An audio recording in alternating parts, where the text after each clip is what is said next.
नमस्कार, आदाब, सत श्री अकाल। स्वागत है आपका अपना चैनल धर्म द स्टोरी टेलर। उम्मीद है आप सभी अच्छे होंगे, आपकी फैमिली अच्छी होगी। आप अपना और अपनों का ख्याल रखें। 2025 का जनवरी का महीना, ठंड धीरे धीरे बढ़ रही थी, लेकिन प्रयागराज में महाकुंभ का जोश अपने चरम पर था।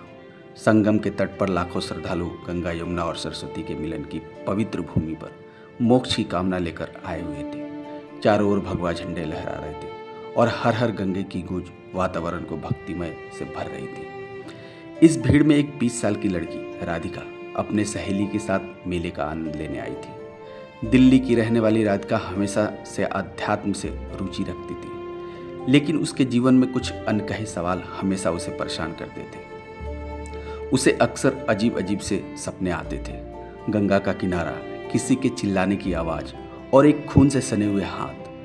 उसने इस सपने को कभी गंभीरता से नहीं लिया, लेकिन महाकुंभ में उसकी किस्मत उसका इंतजार कर रही थी। मेले के दूसरे दिन राधिका अपने सहेली के साथ संगम के घाट पर बैठी हुई थी।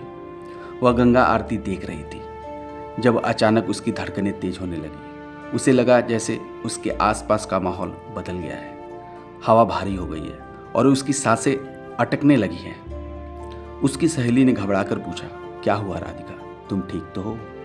राधिका ने कांपते हुए आवाज में कहा, मुझे नहीं पता, लेकिन कुछ अजीब सा लग रहा है, जैसे मैं यहाँ पहले आ चुकी हूँ। उसकी सहेली हंसकर बोली, यह तो महाकुंभ का जादू है। सबको लगता है कि वह यहाँ पर पहले आ चुके हैं, लेकिन राधिका के चेहरे पर डर साफ झलक रहा था। तभी उसकी नज़र भीड़ के भगवा वस्त्र पहने हुए एक साधु पर पड़ी। साधु के हाथ में त्रिशूल था और उसकी आंखों में अजीब सा गुस्सा और कठोरता थी।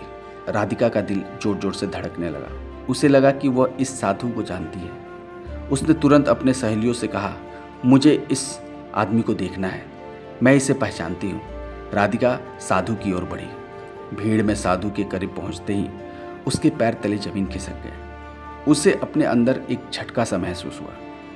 उसने साधु की आंखों को देखा और उसकी पूरी दुनिया बदल गई। अचानक उसे अपने पिछले जन्म की याद आ गई। वह चिल्लाई, तुमने मुझे धोखा दिया था, तुमने मेरे साथ विश्वासघात किया था। साधु चौंक गया। उसने घबराकर राधिका को देखा और पूछा, तुम कौन हो? मैं तुम्हें नहीं जानता। लेकिन राधिका की आवाज़ और तेज हो गई। उसने भीड़ की ओर मुड़कर कहा, यह आदमी एक धोखेबाज है, यह साधु नहीं है। पिछले जन्म में इसने मेरी हत्या की थी। भीड़ सकते में आ गई। हर कोई राधिका और साधु को घूरने लगा। किसी ने कहा यह नाटक कर रही है, तो किसी ने कहा हो सकता है यह सच बोल रही हो। राधिका ने गुस्से और आंसुओं से भरी आवाज़ में कहा, मुझे सब याद आ रहा है। मैं पिछले जन्म में काशी के एक अमीर व्यापारी की बेटी थी। मेरा नाम आर्या था और यह आदमी जो आज साधु बनकर घूम रहा है, उस समय हमारे घर में नौकर था। इसका नाम शरद था। मैंने इसे अपने बाप जैसा माना था, लेकिन इसने मेरे पिता की संपत्ति हड़पने के लिए मेरी ही हत्या कर दी। राधिका ने आगे कहा, यह मुझे संगम के पास लेकर आया और मुझे डुबोकर मार डाला। मेरी आत्मा पिछले जन्म से ही भटक रही है।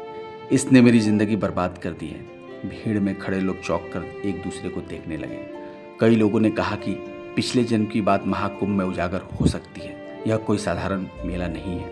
साधु ने कांपते आवाज में कहा, यह पागल लड़की है, क्या बोल रही है? मैं इसे नहीं जानता। लेकिन राधिका ने उसकी ओर उंगली उठाकर कहा, झूठ मत बोलो, तुम अपने अपराध को छिपा नहीं सकते। गंगा मैया के सामने कोई झूठ नहीं टिक सकता। तभी भीड़ में से एक बूढ़ा आदमी आगे आया। उन्होंने साधु को देखकर कहा, तुम्हारा नाम शरद था, हाँ या ना? तुमने साधु का चोला तो पहन लिया, लेकिन तुम्हारे चेहरे पर वही पाप है। मैंने तुम्हें पहले भी देखा है। साधु चुप हो गया। उसकी आंखों में डर साफ झलक रहा था। राधिका ने चिल्लाकर कहा, तुमने मेरी हत्या की थी। तुम्हारी वजह से मेरी आत्मा को कभी शांति नहीं मिली। आज मैं गंगा मैया के सामने न्याय चाहती हूँ। या तो तुम सच बोलो या मैं अपनी जान दे दूंगी।